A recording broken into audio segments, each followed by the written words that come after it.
Bonjour, moi je suis un journaliste en fait à la base.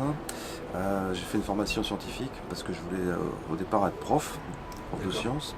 Puis j'ai bifurqué vers le journalisme après une formation complémentaire en journalisme scientifique. Et j'ai commencé à travailler dans la presse santé. Donc pendant pas mal d'années j'ai travaillé comme journaliste dans la presse médicale et puis la presse spécialisée dans la santé. Mais par intérêt personnel, je me suis penché sur les phénomènes inexpliqués assez vite en fait. Vers l'âge de 30 ans, en fait, j'ai découvert le phénomène qu'on appelle l'expérience de mort imminente par un livre, par une lecture tout simplement. Et puis j'ai été complètement bouleversé en fait parce que moi j'étais très très rationaliste, cartésien, etc. comme on dit. Et ça a quand même complètement fait basculer ma vision du monde parce que je me suis dit dans ces témoignages il y a quelque chose d'authentique. Je me suis dit qu'on ne peut pas inventer des choses pareilles parce que les gens qui racontent ça, ils prennent le risque de passer pour des fous furieux quand même, vu que l'expérience est quand même extraordinaire.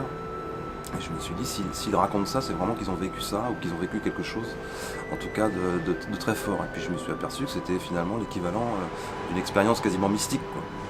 Et donc à partir de là, j'ai commencé à creuser, c'était dans les années 90, donc c'était l'arrivée d'Internet dans les foyers et dans les bureaux. Donc je me suis mis à chercher plein d'infos, moi je lisais l'anglais en plus, donc j'ai eu accès tout de suite à plein de documents. Il y avait déjà pas mal de choses sur Internet en anglais, sur l'expérience hors du corps, sur les expériences de mort imminente et tout ça.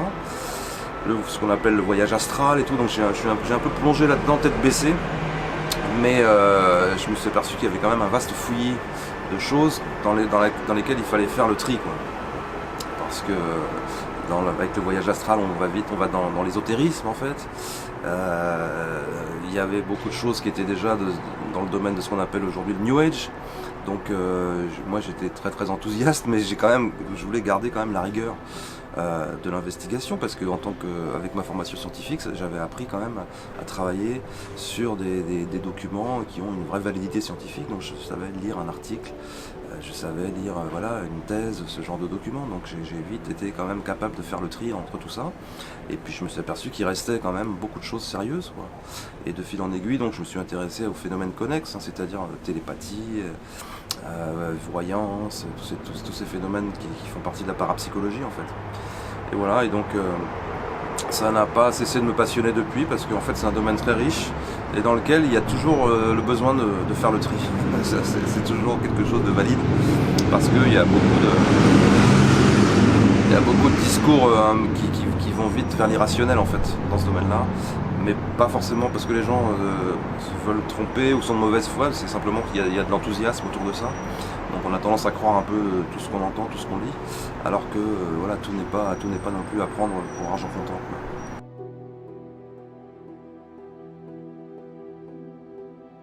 Il y a un lien qui se fait parce que les découvertes scientifiques dans le domaine de la physique quantique au début du XXe siècle ont montré que la réalité n'est pas ce qu'on croit, n'est pas telle qu'elle nous apparaît en fait. C'est ça l'idée, c'est que le monde matériel qui nous apparaît, c'est le fruit de nos sens et de la synthèse que fait notre conscience de toutes ces perceptions-là. Mais la réalité telle qu'elle est derrière ça, elle semble différente. Et justement, ce qui ressortait de ces premières investigations en physique quantique, c'était que derrière l'apparence de la séparation, il y avait en fait une unité fondamentale de toutes les choses. Et ça, les premiers pionniers de la physique quantique ont dit ça. Les Schrödinger, les Heisenberg, les Niels Bohr et tout ça ont vite parlé d'une unité fondamentale qui était derrière les choses et derrière les apparences, et aussi du fait qu'il y avait un rôle qui était joué par la conscience. C'était l'acte d'observation, l'acte de conscience qui faisait apparaître un phénomène quantique. En tout cas, pour qu'il ait une actualisation dans la réalité, il fallait qu'il y ait un acte d'observation. Donc s'il y a observation, il y a conscience, il y a prise de conscience. Et voilà, et donc du coup, pour ces gens-là, ça rejoignait en fait ce que disaient des enseignements très anciens qu'on avait dans l'hindouisme, dans le bouddhisme, etc.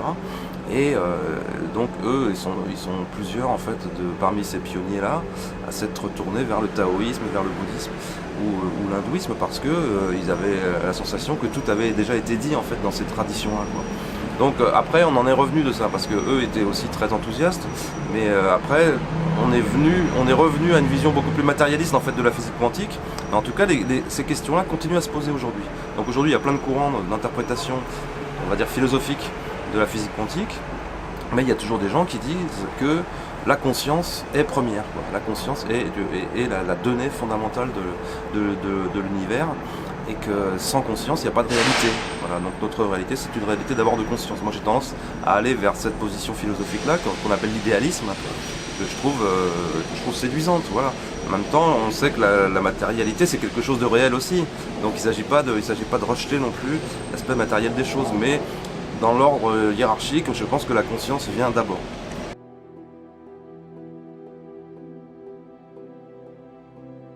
Ouais, alors ça c'est une façon de voir les choses. Est-ce qu'on s'incarne avec un plan de vie, etc.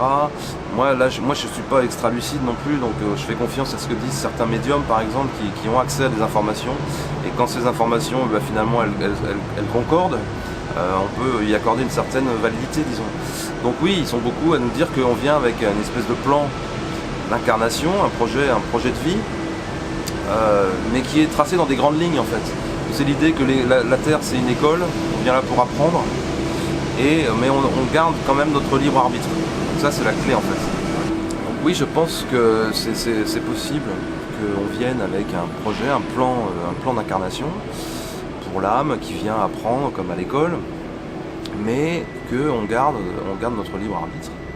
Que du coup on se conforme plus ou moins à ce chemin, quoi. Et je pense que le but c'est quand même de s'y conformer, parce que dans ces cas-là je pense que la vie est plus facile. Si on vient effectivement avec un projet et qu'on suit cette voie-là, je pense que la vie est plus belle finalement. Et c'est pour ça que je pense que les synchronicités sont justement des signes qui nous mettent sur cette voie-là. Ce sont des signes, nous dans notre livre Se souvenir du futur, on fait l'hypothèse que les synchronicités sont des signes que nous envoie notre propre futur pour nous mettre sur notre voie, qui est la voie du développement de ce qu'on appelle le soi, hein, dans la psychologie de Jung, mais qui est l'équivalent de l'âme en fait dans les religions. Hein.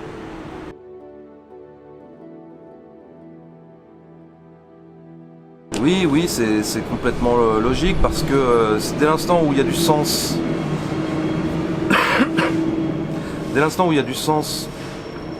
dans la réalité, on peut faire l'hypothèse qu'on va vers quelque chose, mais en même temps, il faut accepter que ça nous dépasse, que ça nous échappe en fait. Donc oui, on peut dire que l'humanité va certainement vers quelque chose, et c'était Teilhard de Chardin qui disait qu'on allait vers un point oméga, voilà, donc on était attiré, que l'humanité évoluait globalement vers ce point oméga, qui était la conscience christique en fait. Donc on peut imaginer ça, mais ça nous échappe. Je veux dire, à l'échelle individuelle, on peut simplement spéculer là-dessus, à moins d'avoir des expériences mystiques extraordinaires. On n'a pas d'informations qui nous permettent de confirmer ça, mais moi je trouve ça cohérent. Je trouve ça cohérent et crédible qu'effectivement l'évolution de l'humanité se fasse dans le sens de toujours plus de conscience, vers une conscience de plus en plus affirmée à l'échelle individuelle et collective. Donc ça constitue ce que Teilhard de Chardin appelait la noosphère, c'est-à-dire la sphère unifiée des consciences individuelles humaines, pour constituer une seule et unique conscience. Mais en fait c'est un retour à la conscience originelle, parce qu'à la base, mon idée c'est que quand même il y a une seule conscience, qui est ce qu'on appelle Dieu dans les religions, hein, une seule conscience qui s'exprime à travers tout ce qui existe et tout ce qui vit en particulier. Donc la constitution de la noosphère serait le retour en fait à cette conscience. Donc il y a une forme de cycle comme ça. Et le point oméga, c'est la finalisation de cette dynamique-là, si on veut.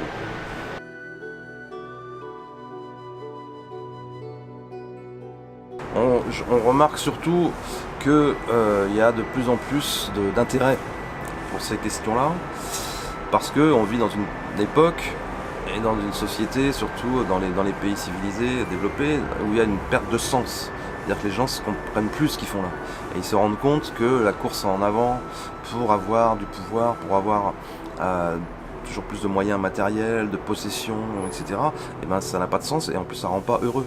Donc de plus en plus de gens se tournent à nouveau, on peut dire, vers les spiritualités, parce qu'ils se rendent compte que pour donner du sens à leur vie, Il y a besoin d'aller chercher au-delà de ce matérialisme en fait. Le matérialisme est asséchant.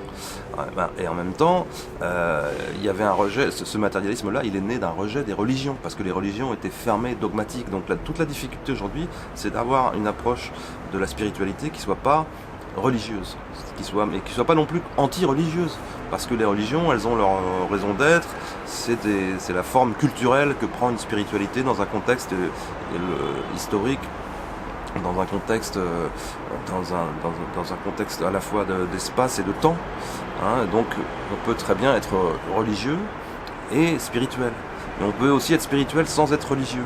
C'est ça qui est intéressant aujourd'hui. Donc il y a beaucoup de gens qui se tournent vers la spiritualité, mais qui ne se réclament pas d'une religion. C'est ce que moi j'appelle la spiritualité laïque, mais enfin je suis pas le seul évidemment. Mais je trouve ça intéressant parce que quand on est tourné vers la spiritualité, on peut s'intéresser à des enseignements religieux qui viennent de plusieurs traditions. C'est pas incompatible du tout de s'intéresser à l'enseignement du Christ et à celui de Bouddha, et puis à l'Advaita Vedanta dans l'hindouisme, etc. Tout ça, c'est des traditions qui sont extrêmement riches, et en plus, on s'aperçoit qu'il y a plein de recoupements dans ce qui est dit, quoi. La plupart des enseignements de fond sont convergents. C'est ce qu'on appelle en fait la philosophie éternelle. C'est-à-dire un tronc commun à tous les grands courants religieux qui dit finalement la même chose. Et cette chose, c'est qu'on est tous justement le fruit d'une seule et unique conscience, quoi, et qu'en fait on est tous reliés. C'est ça l'enseignement de base. Donc ça justifie l'altruisme, ça justifie la bienveillance, la solidarité, etc. Donc tout ça, c'est des clés pour vivre dans la société qui reste quand même matérialiste, mais pour vivre mieux, disons, et pour essayer de sortir de cette logique de compétition et de concurrence qui est mortifère en fait. Dès l'école, on apprend aux enfants à être meilleurs que le petit copain, et ça rend fou parce qu'il y en a qui effectivement vont être meilleurs, mais la majorité vont être à la traîne, quoi. Et donc ils vont souffrir tout le reste de leur vie. Alors que si on apprend aux enfants que c'est la coopération qui est la valeur suprême, on est sûr de bâtir un monde meilleur.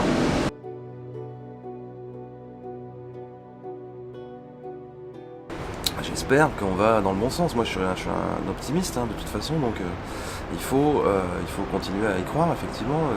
Quand on a des enfants notamment, on espère que le monde va être meilleur, et on veut toujours qu'il y ait moins de misère, qu'il y ait moins de guerre, qu'il y ait moins que la planète soit préservée aussi, parce que la première urgence c'est quand même ça, effectivement, c'est l'urgence écologique. Donc moi je pense que c'est possible, c'est possible, mais qu'il faut une prise de conscience globale, il faut une prise de conscience collective du fait que justement on est reliés non seulement les uns avec les autres, mais qu'on est reliés à la nature, parce qu'on est des êtres naturels avant tout. Tout ce qui est religion, etc., c'est culturel, ça vient après. On est d'abord des êtres naturels. Donc on est issu de la nature, on est constitué de molécules, d'atomes qui sont les mêmes que dans le reste de l'univers. Donc on est des êtres naturels, il faut prendre conscience de ça. Et de ce fait-là, on est complètement interdépendant avec la nature en particulier. C'est pour ça qu'il faut la protéger, et parce que c'est notre ressource, etc. Donc pour qu'on arrive à faire ça, il faut justement le visualiser, ça. Il faut le créer d'abord mentalement, c'est-à-dire un avenir harmonieux. Il faut l'envisager dans nos consciences, à l'échelle individuelle et collective, pour le faire venir, justement, pour l'attirer à nous. C'est l'idée dont on parle dans notre bouquin, d'attirer à nous notre futur, un futur souhaitable, comme on dit. Ça, c'est possible que si tout le monde commence d'abord à travailler sur lui-même, à prendre conscience qu'il doit d'abord faire un travail sur lui pour justement contribuer à cette espèce d'effort collectif. Et si on fait tout ça, effectivement, on peut attirer un monde meilleur, mais il faut sortir de ces valeurs matérialistes, délétères, le fait de vouloir avoir du pouvoir, de la possession, de l'argent, du succès, de la gloire, et tous ces trucs-là, il faut sortir de ça, pour simplement vouloir que tout le monde vive bien, correctement. Après, moi je suis pas communiste non plus, je veux dire, je suis dans le sens où je suis pas pour que tout le monde ait le même niveau de vie, les mêmes revenus, et que tout ça soit réglé par l'État. On voit bien que toutes ces utopies-là, elles ont tourné au désastre en fait. Mais il y a moyen de trouver une espèce de juste milieu en fait. Donc oui, il faut essayer d'abord de le créer dans son esprit pour l'attirer dans la matière en fait. C'est ça mon idée.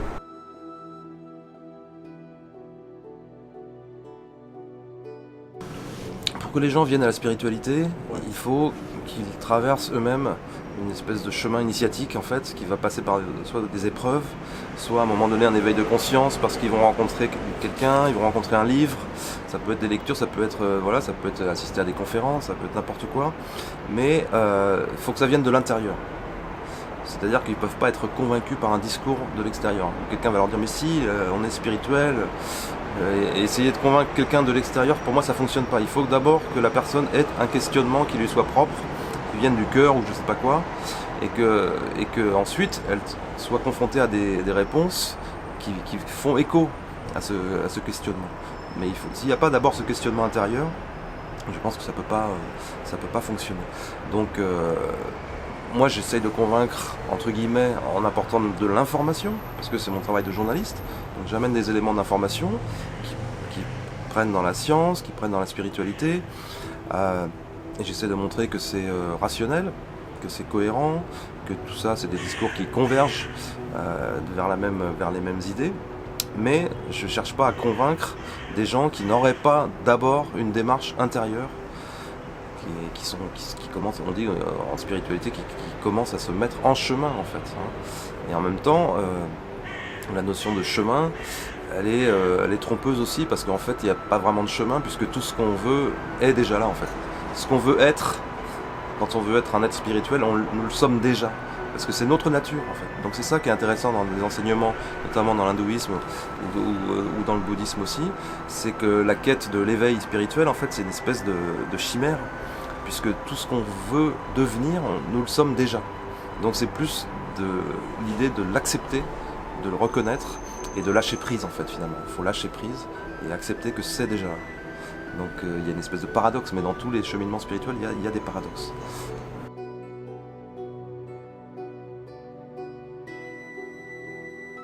Ouais, c'est évidemment fondamental puisque on mange pour vivre. Même s'il y a des gens qui prétendent se nourrir de lumière, etc.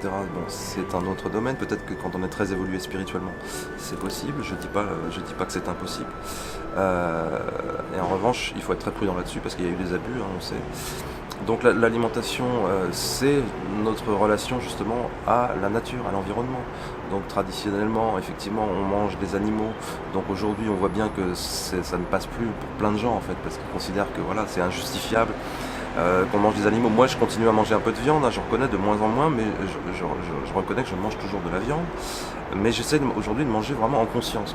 Pour moi, la clé, c'est quand même ça. C'est-à-dire que quand j'ai de la chance d'avoir quelque chose dans mon assiette, parce que c'est une chance. Il y a plein de gens pour qui c'est pas le cas, qui sont dans la rue ou qui sont dans des pays pauvres. Nous, quand on a la chance d'avoir quelque chose dans son assiette, il faut remercier. Il faut avoir une attitude de gratitude pour ce qu'il y a dans l'assiette, que ce soit des plantes ou que ce soit effectivement de la viande éventuellement. Donc il faut d'abord remercier ça, puis il faut remercier quelque part tout ce qui a permis. Tout ce qui a permis que tout ce qu'on a là vienne dans l'assiette finalement. Et c'est là qu'on s'aperçoit qu'il y a une chaîne d'interdépendance. Si vous prenez un simple morceau de pain et que vous voulez commencer à remercier ce grâce à quoi vous avez le pain, donc vous allez commencer par vous dire je vais remercier le boulanger, je vais remercier la boulangère qui m'a vendu le pain, je remercie finalement le blé, le paysan qui a fait pousser le blé, et du coup le soleil et la pluie qu'on fait pousser le blé, et puis le meunier, etc. Donc il y a toute une chaîne en fait qui est infinie. Si on commence à vouloir remercier tout ce qui a permis que ce morceau de pain arrive jusque dans ma main, on s'aperçoit qu'on doit remercier l'univers entier. Parce que sans les parents du boulanger, il n'y aurait pas de boulanger, etc. etc. Vous voyez, donc c'est une chaîne infinie. Donc c'est ce que les bouddhistes appellent l'interdépendance en fait. Il y a une interdépendance de toute chose. Et rien n'a d'existence propre justement. Chaque chose existe en relation avec d'autres choses. Donc dans l'acte de se nourrir, il faut prendre conscience de ça à mon avis. Il faut avoir conscience de ça quand on se nourrit.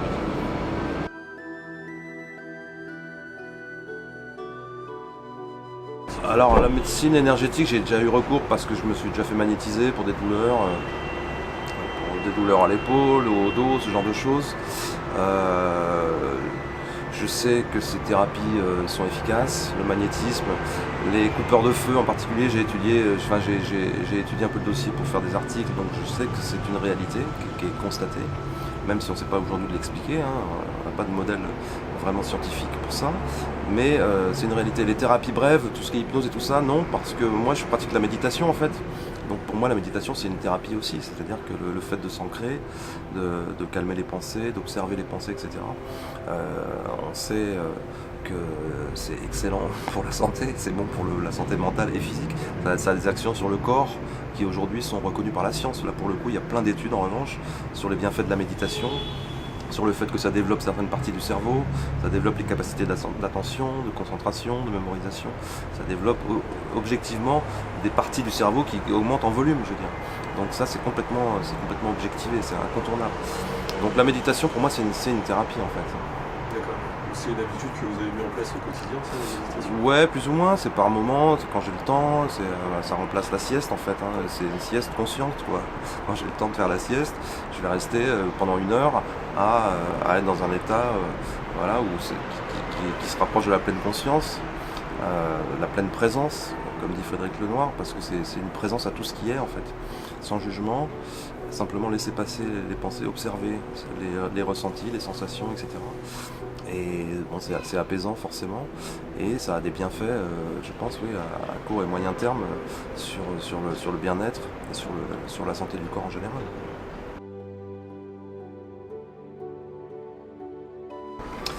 Eh bien, moi je travaille comme journaliste toujours, donc j'ai des papiers en prévision pour plusieurs revues pour lesquelles je travaille, Inexploré, Nexus, etc., Le Monde des religions de temps en temps, mais je travaille aussi comme traducteur.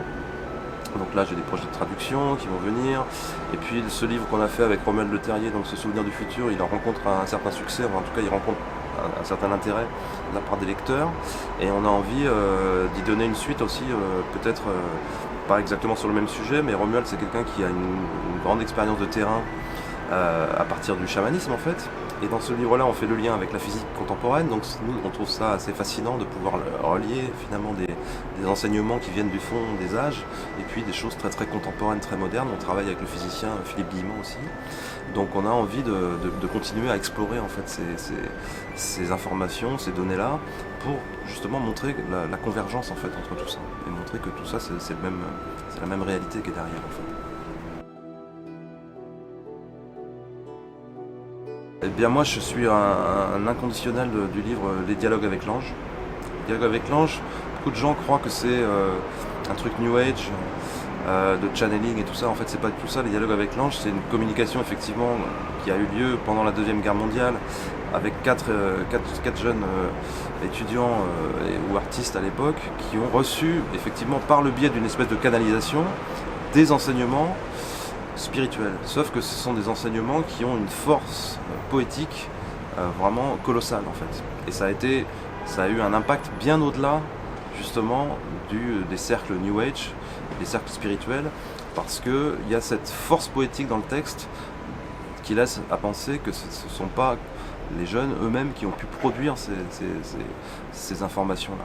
Donc les dialogues avec l'ange, c'est un livre aujourd'hui encore qui garde une puissance énorme, et qui est vraiment très beau. Et en plus l'histoire elle-même est très très forte derrière, parce qu'il y a 3 des 4 amis qui sont morts en camp de concentration quand même. Donc ça c'est un livre qui continue à me parler, dans lequel je me replonge régulièrement, dans lequel je vais chercher des choses. Après, ce que je peux citer comme livre, moi je suis un lecteur de Jung. Carl Jung, c'est quelqu'un qui aujourd'hui continue à être ignoré dans l'enseignement de la psychologie en France. Et c'est vraiment dommage parce que c'est une richesse colossale. Jung il demande à être redécouvert. Son œuvre est immense, hein, donc je peux conseiller Ma vie par exemple, c'est son autobiographie. Mais il y a une richesse énorme dans l'œuvre de Jung aussi, parce que lui s'est tourné, après avoir été un disciple de Freud, hein, il s'est tourné vers les traditions justement aussi bien de l'alchimie dans la tradition occidentale que vers l'hindouisme, que vers voilà, le taoïsme. Il a exploré différentes voies. C'est lui qui a inventé, on peut dire, le concept de synchronicité, qu'il a théorisé. Il a travaillé avec un physicien là-dessus aussi. Donc voilà, Jung c'est quelqu'un qui est une référence super importante pour moi. Après dans les livres importants, si on veut une approche de la spiritualité qui soit un peu plus light que les dialogues avec l'ange, qui est quand même quelque chose d'assez profond, on peut lire Les Conversations avec Dieu de Neil Donald Walsch, qui est quelqu'un qui était un SDF, qui était au bord du suicide, et qui lui aussi s'est mis à recevoir des informations qu'il a baptisé conversation avec Dieu. Donc pour certaines personnes c'est pas recevable parce que ça paraît délirant quoi. On pense que c'est un délire psychotique, mais en fait le livre est très agréable à lire parce que justement c'est une conversation très simple et ce sont des idées, des enseignements qui sont très simples, qui sont accessibles à tous. Donc ça c'est un livre que moi je trouve assez intéressant encore aujourd'hui. Et quand même, il y a un autre livre aussi qui me vient à l'esprit, c'est quand même Le pouvoir du moment présent de Eckhart Tolle, parce que c'est pareil, c'est quelque chose qui fait partie un peu de la sphère New Age, mais en fait ça parle aux gens au-delà de ça. Et le pouvoir du moment présent, c'est ni plus ni moins que l'enseignement du cœur de l'hindouisme, le fait de la pleine présence, la pleine conscience. Être pleinement dans l'instant présent, ça permet justement de transcender le temps, paradoxalement, parce qu'en étant complètement ancré dans le présent, eh ben, le futur et le passé se rejoignent et se concentrent tout entier dans l'instant présent. Donc c'est un livre qui est très très fort et qui a vendu des millions d'exemplaires, pas par hasard.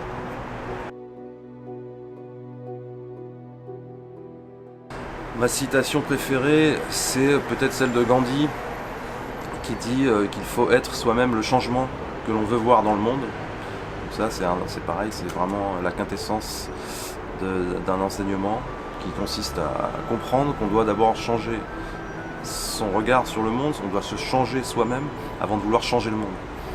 Et le fait de changer son regard sur le monde change le monde en fait. Non pas parce qu'on s'illusionne, mais parce que on voit le monde différemment.